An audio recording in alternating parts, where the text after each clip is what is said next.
I really need to take Chief Egbu now. Chief, good morning to you.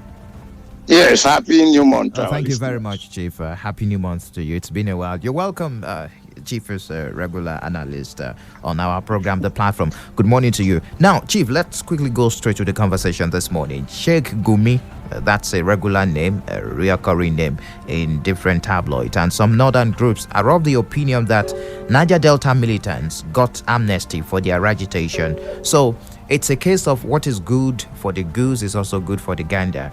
And today we have bandits, and amnesty is the question. For morality's sake, should we follow this path?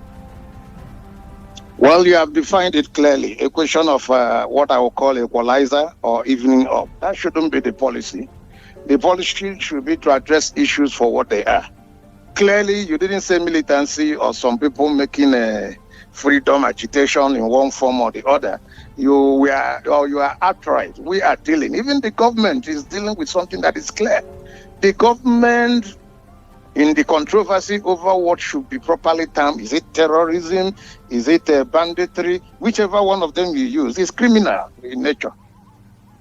It's criminal.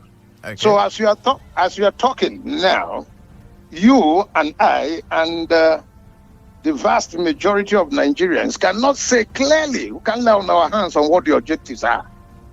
Yet, places of worship are being desecrated and destroyed.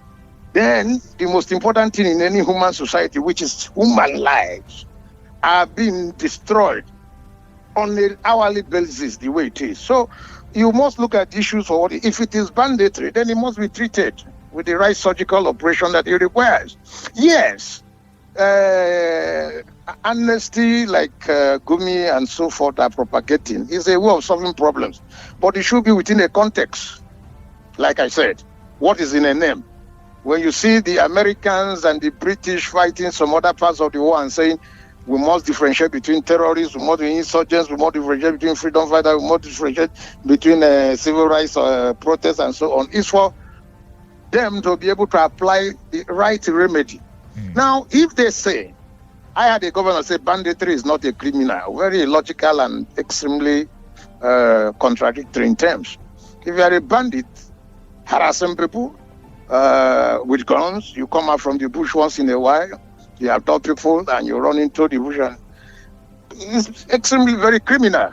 You're not fighting for anything. Nothing should push you to that extent, not even longer. You mentioned something now, Chief. You said issue of objectives. We don't know. Don't you think this is when negotiations should come in so that we can have an idea of what the problem is and what? So if you want to say solutions, I can help you. You're right. Whether banditry, whether even terrorism, whether insurgency, there is nothing that says you can't dialogue. But the endpoint must not be amnesty, and you must dialogue, like somebody said, from a favorable balance of power. It should even be very amazing. I don't want to say traumatizing, extremely very amazing. I don't know whether in the negative sense of it that an individual, a clergyman, can, in two occasions, Zamfara and the case of Niger State, identify where terrorists are. And yet our planes, very modern planes, from which we spend dollars, millions of dollars, in foreign exchange for a nation begging for money. An individual, a clergyman, I had an ex-army officer, can identify in two states where they are. And yet the whole of our intelligence community, the whole of our security apparatus, beginning from the military, then to the police, to the DSS, we have the other one, is it DMI, something like the director of national or something intelligence. We cannot find these people. It should look really very amazing. So What am I saying? Negotiations are good, but it must be given the nature, contextualize the struggle, where people undertake criminal acts for any reason. It could be political, it could be religious, it could be self-serving, whatever it is. Any government must operate from a position of a bigger strength. That is why. See why government is government. Only government has legitimization of arms, of force. So you must use it to an extent that people say, yes, we're about disseminating them, but we want to complete this thing. Then we talk. Now, you But said now, government should operate from a position of bigger strength. We've seen that's right. some soft approach by the government, which does not necessarily, I believe, mean a position of weakness, because some hardworking Nigerian youths are angry that there is a new vocabulary into this: repentant Boko Haram, repentant bandits. They are also angry that armed bandits are being considered for some pardons. Don't you think soft approach like this can also help to douse the tension, douse the security situation in the country? Now, let's take Ghana, for instance. What is happening here is not totally an isolated case. I don't know the reasons, but let's say it happened in northern Ghana. And the Ghanaian government says it doesn't matter who they are. Once you catch them, deal with them summarily. Well, given that we're in a democracy, I may not subscribe to dealing with them. But imagine a situation where those in Kagara who harassed this, who took away some boys, or I hope boys or girls, school students, and you took them away and you say you surrounded them and you're able to talk. And after talking 2 days after, you say, we have them.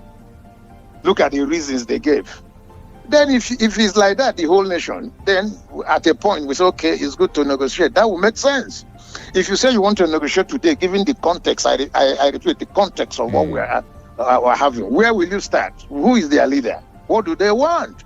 Now, Gumi was telling us that those who went back to Zamfara the second time, after they have done amnesty, belong to a different faction from those he met. So who is leading who? What is the objective? Because if you are negotiating as a government, which is good, in the case of the Niger Delta, they went in and they said, we want resource control, that. But the faces were clear. Ateke Tom, Asare Dokubo, maybe two others, Tom Polo. You can say, okay, come, gentlemen. We know you're fighting for your region. Let's talk with the elders of this in addition to you. But it shouldn't be substituted for a national policy all the time. Where you see clear criminality, it should be handled. Okay. Should be handled. Chief, let's talk about the presidency here, the body language of the presidency. Some persons are of the opinion that the presidency has been categorically unclear or not straightforward on this subject matter. What do you make of this, the body language of the presidency? In fact, I see an attitude of conspiratorial passivity, if you ask me clearly. I have given you the example of Ghana. Ghana shot people straight away by the government, and everything, the sector remained quiet. The bloody uprising remained quiet. But here you can see that even in terms of arrest, you come to a community as strange as Abia, where you say you have a headers terrorists, and then it's a strange land. And they can harass and still get into the bush and get away. Then something is wrong. Or you see a situation where people commit crimes, and then they say they are inviting the traditional rulers to come to Abuja to explain what happened, just because there were resistance. So, but if I want to help, let's not talk down. I am not impressed with the method of handling. It's a serious issue, and government must be seen. I have always advocated that let's make it an all-party affair. The government has refused. Yes, he has recently taken to asking its officials to go around to talk to who? Now you go around to talk to traditional rulers, go around to, then you leave out the political class. Some of these things happening are products of political maneuvering caused by the politicians themselves.